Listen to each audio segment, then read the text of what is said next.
Le football, aujourd'hui, c'est le sport le plus populaire du monde. Des milliards de personnes regardent les matchs, supportent leur club préféré et rêvent de devenir professionnels. Mais avant les grands stades, les stars comme Lionel Messi ou Cristiano Ronaldo, le football était un simple jeu joué dans les rues et les villages. L'histoire du football commence il y a très longtemps.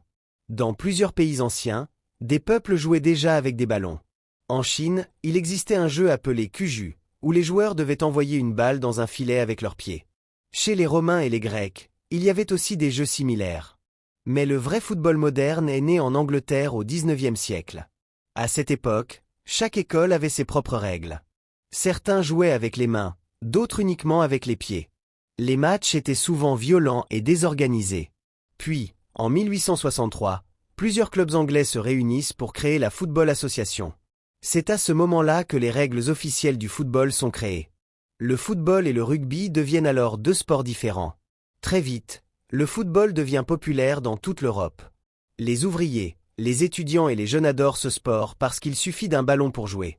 Des clubs historiques naissent alors, comme Manchester United, Liverpool, le FC Barcelone ou encore le Real Madrid. En 1904, la FIFA est créée pour organiser le football mondial. Quelques années plus tard, en 1930, la première Coupe du Monde a lieu en Uruguay. L'Uruguay gagne cette première édition et entre dans l'histoire. Au fil des années, le football devient plus professionnel. Les stades deviennent immenses, les supporters toujours plus nombreux, et les joueurs deviennent des stars mondiales. Dans les années 1950 et 1960, Diego Maradona, une autre légende. Pendant la Coupe du Monde 1986, il réalise l'un des plus grands matchs de l'histoire contre l'Angleterre. Ce jour-là, il marque deux buts célèbres, la main de Dieu et le but du siècle. Maradona devient alors un héros en Argentine. Dans les années 1990 et 2000, le football devient un énorme business mondial. Les chaînes de télévision paient des milliards pour diffuser les matchs.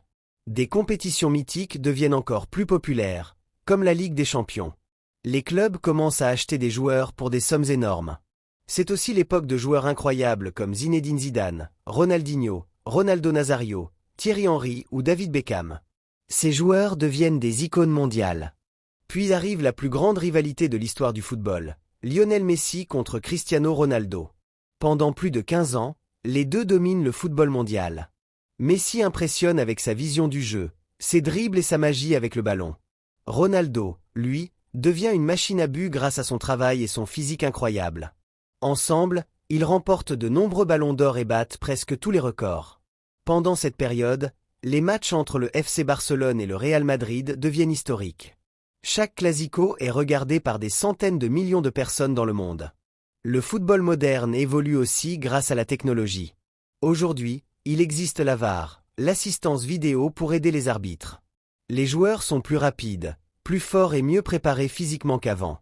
Les réseaux sociaux rendent les stars encore plus célèbres. Le football africain prend également une place énorme dans l'histoire. Des légendes comme Samuel Eto'o, Didier Drogba, Yaya Touré ou Mohamed Salah inspirent des millions de jeunes sur le continent africain. Aujourd'hui, une nouvelle génération commence à écrire l'avenir du football.